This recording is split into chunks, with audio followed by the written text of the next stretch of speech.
What is up, you guys? Welcome back to the channel. It's your girl JD here, back with another video. So today we're going to be doing a quick recap of Love is Blind. This is episodes 7 through 9, and you guys could check out the other video that I did about episodes 4 through 6. I'll link that in the corner here. But yeah, I think 7 through 9 kind of left me a little bit more confused than anything else. I'm trying to figure out like what was going on. Why are things seeming to collapse so quickly? But I'm going to go into detail, right? Of course, you guys, if you've watched it, you probably would have seen what I mean. So let's go couple by couple. First, we have Kenneth and Britney. So this is kind of where they are on their last couple of days in the Dominican Republic. They're on their little vacation of sorts. And then they head back to reality shortly after. In terms of reality, I mean, they go to their newly shared apartment and they try to figure out if they actually want to get married. So Kenneth and Britney, I thought they were going in an okay direction. And I thought that it was kind of nice that obviously Kenneth wanted to open those channels of,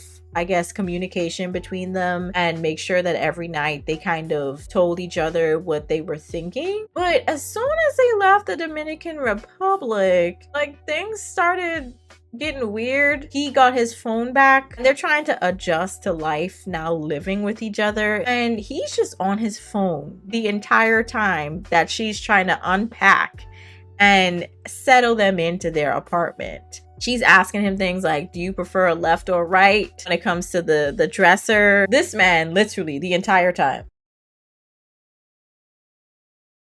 just ignoring her. And I'm just like, Kenneth, what's going on, sir? This is really how you are? He just seemed very disinterested in anything to do with Britney. And things really come to a head when Britney basically kind of communicates to him that she doesn't really feel that spark in their relationship.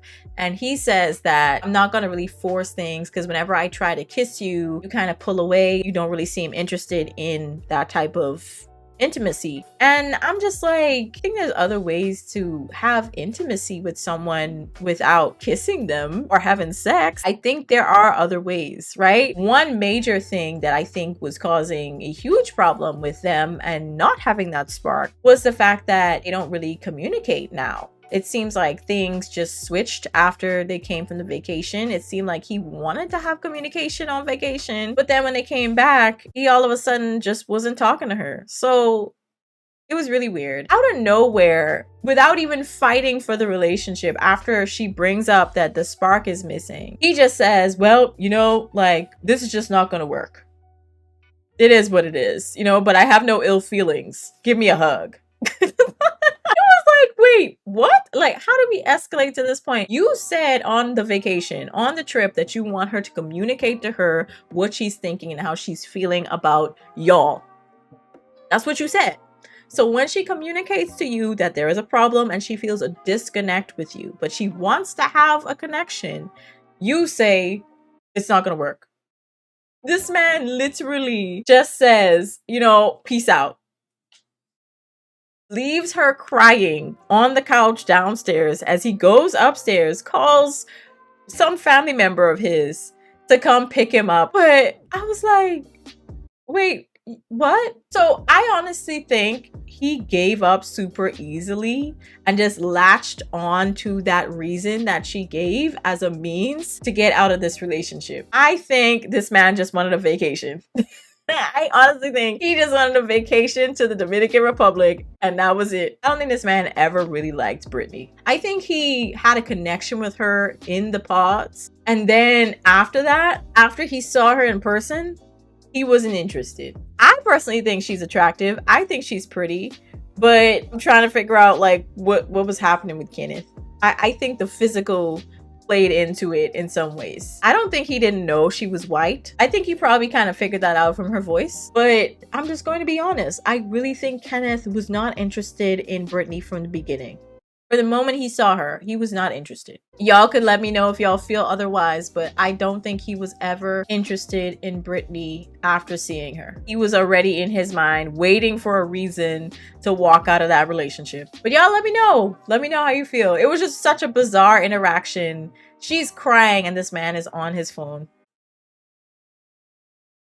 But let's move on to Clay and AD. So while still in the DR, they're getting to know each other, but it does seem like kind of a little bit more of like a lustful situation, unfortunately. That's the vibe that I'm getting. You know, I feel like they have been starting to get to know each other a bit more since they've seen each other in person, but I'm still getting that AD is just kind of like this prize to put on a pedestal, like not a real person. That's the vibe that I'm getting from Clay. But when they're having this lunch together, it's so awkward at first because obviously he's eating and you can see AD's eyes start to twitch and she's just, I guess, maybe getting annoyed, I guess, about how he's slurping up this soup. I don't know what was going through her mind in that moment, but it was awkward watching them. But after they're done with their meal is when they start talking about their relationship and how Clay is worried about letting AD down. And I'm just like, Clay, why are you even bringing that up? Like, why do you feel like you're gonna let her down? That was kind of like a red flag for me. AD, of course, kind of pushes him on it a little bit. He's just like, well, no, I don't feel like I'm gonna let you down. I'm just worried, like, if I do, I just don't want to let you down.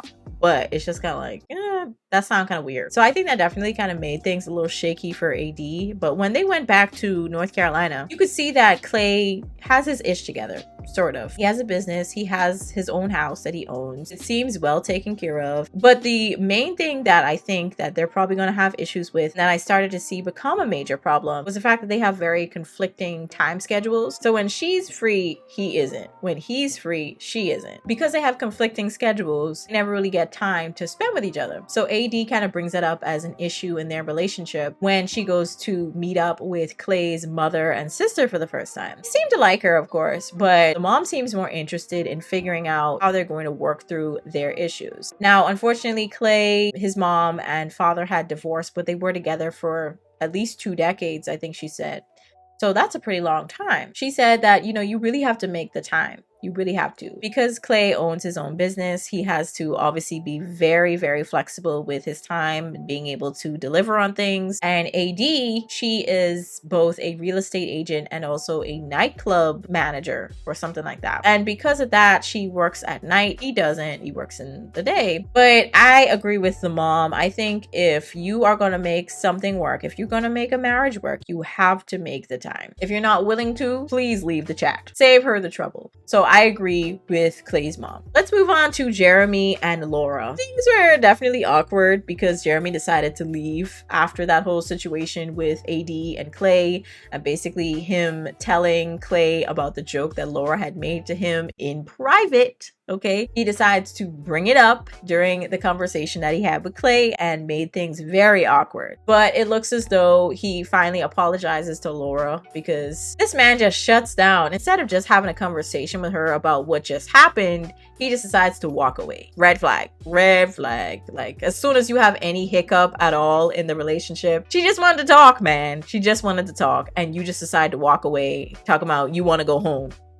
Really? Anyway, so after they go back to Charlotte, he meets Laura's family. Laura, for some strange reason, decides to bring up the fact that Sarah Ann had messaged Jeremy. And I was just like, girl, why are you bringing this up in front of your family? That's hella awkward. I would definitely not do something like that, because now you're pretty much inviting your family members into your situation that you got going on with this man. You're inviting your family into your relationship, and that never works out well. She decides to, in that moment, tell them about the DM, but he was forthcoming about the DM, but he did like the DM. He didn't actually respond with words. He just liked it. But the thing is, in that DM, Sarah anyway, she not only pretty much says that she wishes Jeremy the best, she also says that if he has any doubts about his relationship with Laura, that she's there. So it opens the door to mess. Okay, it opens the door to foolery. That's all I'm going to say. It's just kind of like, oh no, this is going to be chaotic, because she didn't just say, oh, I wish you all the best. She just was like, well, I wish you all the best, but if you don't actually want her, I'm still here. I'll linger around. Sarah Ann, that's very questionable behavior. Like, this man is taken. So that left the door open. Even though he was forthcoming about this DM, he decides he wants to meet up with Sarah Ann. He claims when he talks to Laura, when Laura basically confronts him about this whole night, because he came back home at 5 in the morning? And I'm just like, 5 in the morning, you definitely need to explain yourself, sir. Now, one thing I have to say I really dislike about Jeremy is the fact that he likes to make it seem like he's such a honest and forthcoming person, and that he's, you know, just very upfront with her, with Laura anyway, about all these things that's going on. But the thing is, he's not, you know? So it's just kind of like, sir, you're not really who you say you are. So that's the thing that irritates me about Jeremy. But when Laura decides to confront him, this man says that he was going out with some of the guys, some of the other guys from the cast. He, I guess, had saw Sarah Ann. He wanted to have a conversation with Sarah to kind of, you know, make sure that their relationship was good. But I was just kind of like, well, why does that relationship matter to you? He then says that after that, they just talked in the parking lot. And I'm just like, you talked in the parking lot for several hours? Really, Jeremy? Really? So he said they talked for several hours in the parking lot of this restaurant that they met at. That was not true. He said he was also sending his location to Laura. And Laura's just like, well, what am I supposed to do with this, Jeremy? Am I supposed to follow your car around? And I'm just like, yeah, I would have said the same thing, because that's ridiculous. You need to be home. You need to be home. Why are you not home? It's 5 in the morning. You're just coming back. Why? He sends her the locations, but then Laura notices that this man was actually not even at the parking lot. This man was at Sarah Ann's house for several hours, and he's trying to basically put off not talking about it. He's just like, I don't want to talk about this right now. And that's similar to what he did when he got Laura into that weird situation with Clay and AD. He just didn't want to talk about it right then. And I'm just like, why? When are you going to talk about it?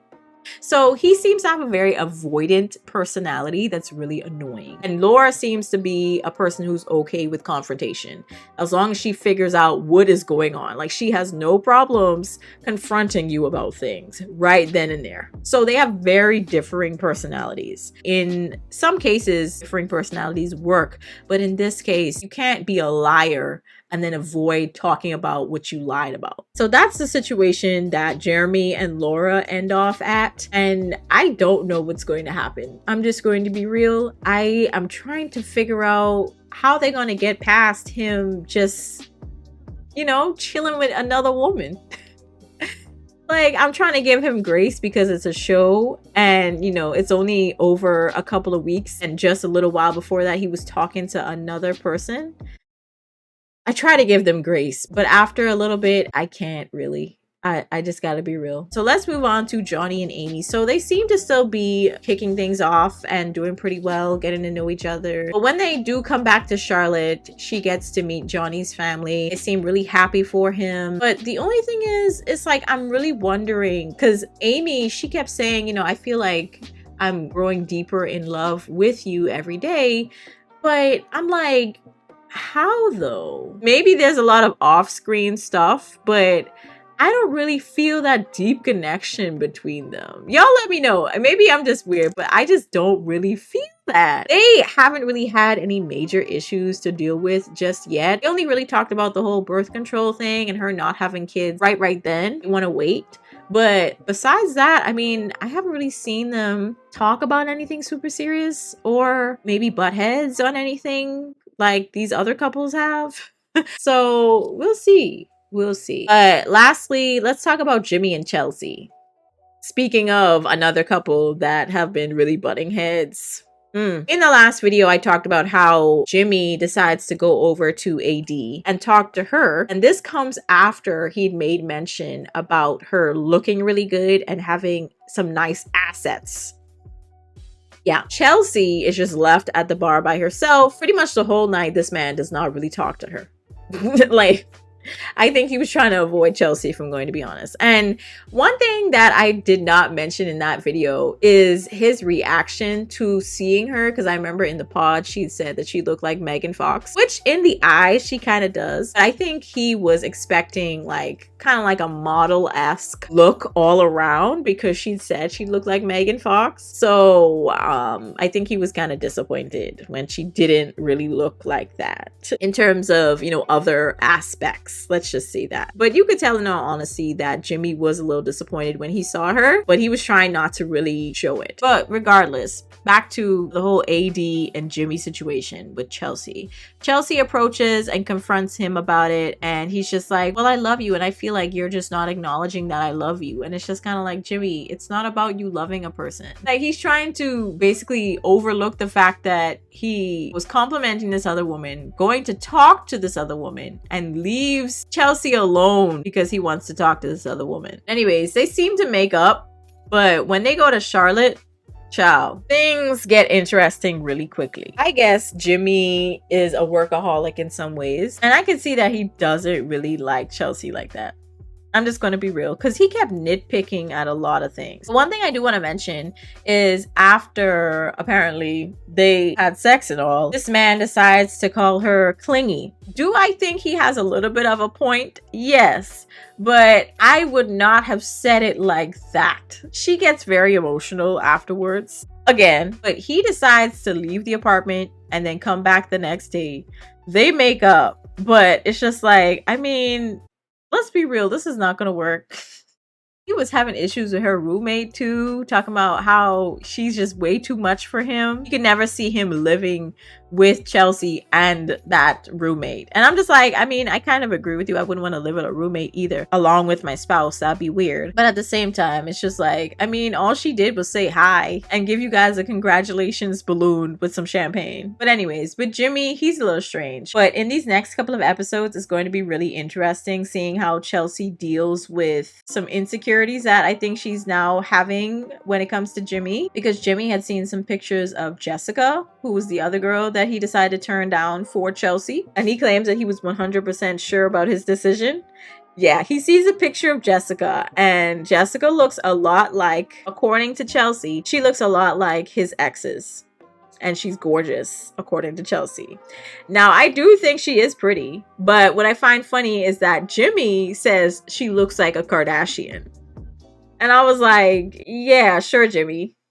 Sure. You clearly think she's attractive. Let's not. You could see that Jessica, she definitely thinks very highly of herself. She was like, if I do meet up with Jimmy in person, it's like dangling temptation in front of him.